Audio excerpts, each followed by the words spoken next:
Karno bebas. Pertama kali pidato Bung Karno di depan orang banyak, depan ribuan orang. Depan ribuan orang. Di mana? Di Masjid Kuitang. Waktu Isra wal Mi'raj. Ini ada di koran Asia Raya, boleh dicari. Di Perpustakaan Nasional. Ini sayangnya di buku-buku sejarah nggak pernah dicatat. Nama Masjid Kuitang nggak dicatat, nama Habib Ali Kuitang nggak dimasukin, nggak tahu kenapa. Iya, boleh periksa tuh. Kalau nggak salah namanya buku Soekarno di bawah bendera Jepang dari sejarawan Peter Kasenda. Ada dimuat, tapi nggak disebutin. Masjid Kuitang nggak disebutin, Habib Ali Kuitang nggak disebutin. Walhal Bung Karno itu pertama kali pidato di depan orang banyak tahun 42 di Masjid Kuitang. Siapa yang undang? Habib Ali bin Abdurrahman Al-Habsyi. Lalu Habib Ali ini dulu khutbah Jumat di Betawi pakai bahasa Arab. Ada tuh khutbah Jumatnya Habib Syekh Bafaki, Boto Putih. Orang Betawi nggak ketinggalan itu tuh. Kalau pakai bahasa Melayu batal. Tapi lantaran ada Bung Karno, ada tokoh-tokoh nasional yang kemerdekaan ini sedang diperjuangkan, sampai Habib Ali diusulin jadi bahasa Melayu. Bayangin, ulama zaman dulu takut sama Habib Ali. Jadi Habib Ali usulin melalui Majelis Islam ala Indonesia. Ini sejarah nih, Majelis Islam ala Indonesia. Diajuin ke pemerintah namanya Dainipon, akhirnya disetujuin pakai bahasa Melayu. Akhirnya utusan-utusan Dainipon yang Jepang Islam nggak lagi naik mimbar. Yang naik mimbar tuh waktu Kiai Mas Mansur dari Surabaya, Bung Hatta naik mimbar, ya Bung Karno naik mimbar. Berkat siapa? Berkat Habib Ali bin Abdurrahman Al-Habsyi. Hari ini tanggal 16. Nah, 16 Agustus. Ini ada semacam drama terjadi. Drama dalam arti kata, para pemimpin kita setelah Jepang kalah dan Bung Karno, Bung Hatta, Pak Rajiman itu dipanggil ke Dalat, ke Saigon. Dan di sana diberitahu bahwa panitia persiapan kemerdekaan dibentuk dan itu diserahkan kepada Soekarno sebagai ketua dan Bung Hatta sebagai wakil ketua. Gitu. Nah, tanggal 15 itu kan Jepang menyerah, didengar oleh Syahrir.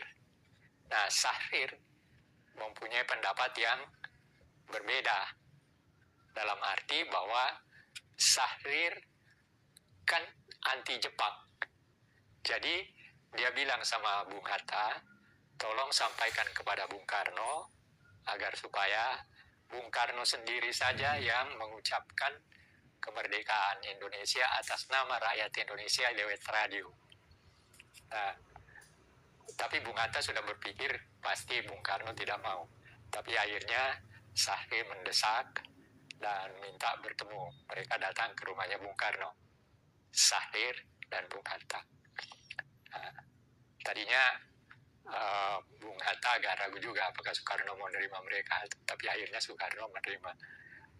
Dalam buku ini diceritakan bahwa ketika sampai di rumahnya Soekarno, maka mereka bertiga duduk di sebuah meja kecil, mereka bertiga.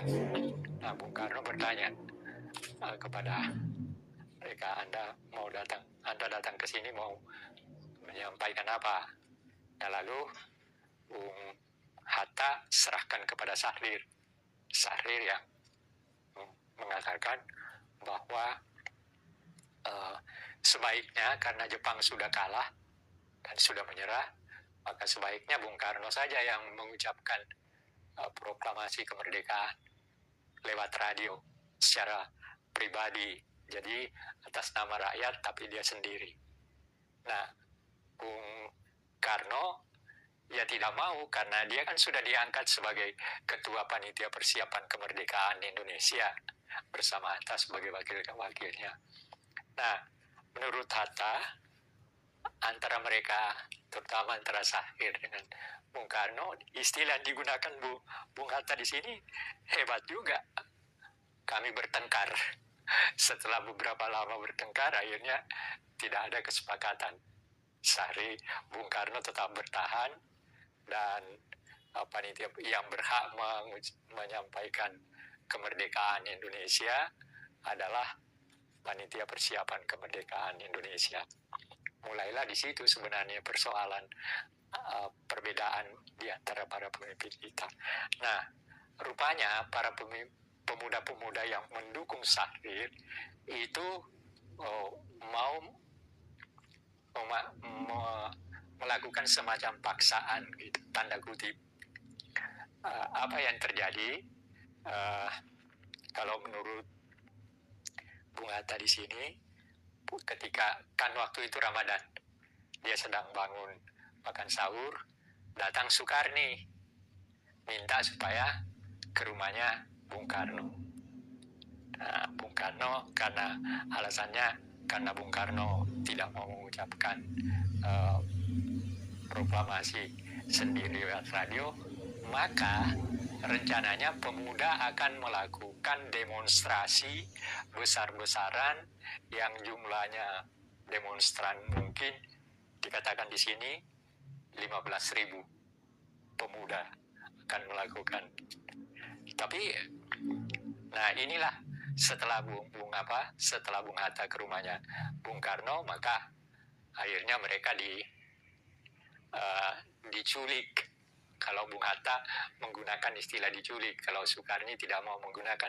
Alasan Soekarni, kami tidak mau menculik, kami mau menyelamatkan Bung Karno dan Bung Hatta, karena jangan sampai nanti kalau pemuda demonstrasi 15.000 yang menjadi sasaran tembak adalah Soekarno dan Hatta, maka kami menyingkirkan keluar kota gitu. Nah, dibawalah mereka ke sana.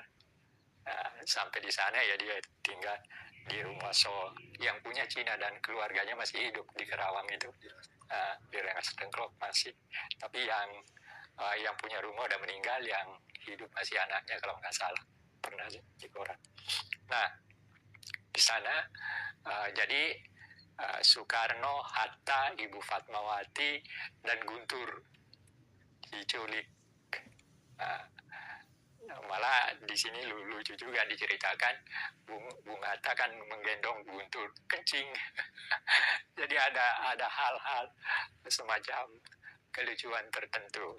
Nah, lalu kemudian setelah mereka sampai di Rengas Dengklok, mereka di rumah Cina itu asrama peta. Di situ ada, rupanya di situ sudah ada Latif Hendraningrat dan seterusnya. Jadi sudah diculik ke Rengas Dengklok, disuruh nunggu. Nah, lalu ada waktu Bung Karno dan Bung Hatta masuk di rumah itu, ada penjaga, ya, orang peta. Lalu menunggu beberapa lama, nggak ada apa-apa. Ya. Dan lalu si penjaga ini oleh Bung Hatta diminta datang ke Soekarni memberitahu kapan, apakah sudah terjadi. Belum terjadi. Tapi singkat kata, setelah terjadi itu, Subarjo rupanya di Jakarta tahu bahwa dia Bung Karno dan Bung Hatta ada di Rengas Dengklok, lalu dia pulang. Nah, antara Subarjo dan Maeda rupanya ada kontak hubungan, sama-sama sosialis rupanya. Rupanya Maeda ini juga pernah saya dengar waktu saya di Jepang. Ada seorang yang cerita bahwa Maeda itu memang sosialis dan memang condong kepada kemerdekaan Indonesia. Nah, lalu Subarjo datang, lalu kemudian selesai. Jadi mereka diculik itu hanya beberapa jam. Setelah itu pulang langsung ke rumahnya Maeda. Ada sekian banyak orang ngumpul. Maka setelah itu Bung Karno mengajak Bung Hatta untuk duduk dan membuat proklamasi. Selesai. Tapi kalau di dalam Rengas Dengklok itu apa aja yang terjadi? Tidak ada yang terjadi, cuma di Rengas Dengklok itu nggak terjadi apa-apa. Dia datang, Bung Karno, Bung Hatta datang, Soekarni membawa tinggal di sebuah rumah itu, rumah orang Cina itu. Ya hanya suruh tunggu di situ. Tapi Bung Hatta, ya bukan menunggu kapan. Lalu itu tadi dia suruh yang menjaga dia untuk ke Soekarni, nanya apakah sudah terjadi demonstrasi besar-besaran. Ternyata pulang belum. Akhirnya Subarjo datang. Nah, ada yang lucu waktu Subarjo datang, mereka pulang. Nah, dalam perjalanan itu dia lihat ada asap semacam api. Nah, lalu dianggap ya mungkin itu anak demonstrasinya pemuda udah mulai. Tapi ketika lewat malah dengan agak sinis di sini mengatakan itu cuma orang bakar sampah. Jadi ya tapi akhirnya ya itu tadi sudah selesai sampai di rumahnya Maeda naik di kamar tidurnya di tingkat 2 di atas, Soekarno dan sejumlah orang. Nah, ada yang menarik sebenarnya. Bung Hatta punya ide supaya teks proklamasi itu ditandatangani oleh semua yang hadir di situ. Jadi dia mau meniru tanda kutip seperti apa yang terjadi di Amerika. Di Amerika kemerdekaan Amerika kan ditandatangani sekian banyak orang. Nah, Bung Hatta menghendaki semacam itu. Tapi orang-orang rupanya setelah berunding tidak mau menyerahkan kepada Soekarno dan Hatta. Makanya yang memproklamasikan kemerdekaan bangsa, harus diingat, bukan kemerdekaan negara atau ini, tapi kemerdekaan bangsa tanggal 17 Agustus, teks proklamasi didiktekan oleh Bung Hatta kepada Bung Karno dan Bung Karno menulis. Lalu kemudian setelah itu diserahkan kepada Sayuti Melik. Sayuti Melik mengambil mesin tik, lalu dia ketik. Yang diketik itulah yang ditandatangani oleh Soekarno dan Hatta, dan itu yang dibacakan. Jadi teks yang resmi sebagai teks proklamasi kemerdekaan adalah teks yang diketik oleh Sayuti Melik. Itu supaya orang ngerti, jangan anggap bahwa begini. Kenapa masih ada yang tulisan tangan? Menurut cerita Muhammad, cerita BM dia, waktu dia mau keluar, dia lihat di tempat sampah itu, dia ambil, dikantongin. Kalau nggak salah baru tahun 69 atau 70-an. Ya, makanya kan di buku-buku sering ada teks yang tulisan tangan itu dengan coretan-coretannya kan. Tapi itu adalah konsep. Nah, yang resmi sebagai proklamasi kemerdekaan adalah yang diketik dan ditandatangani oleh Soekarno-Hatta. Yang mengetiknya Sayuti Melik, yang menandatangani atas nama bangsa Indonesia Soekarno-Hatta. Nah, jadi ya sebenarnya Rengas Dengklok itu boleh dikatakan ya cuma semacam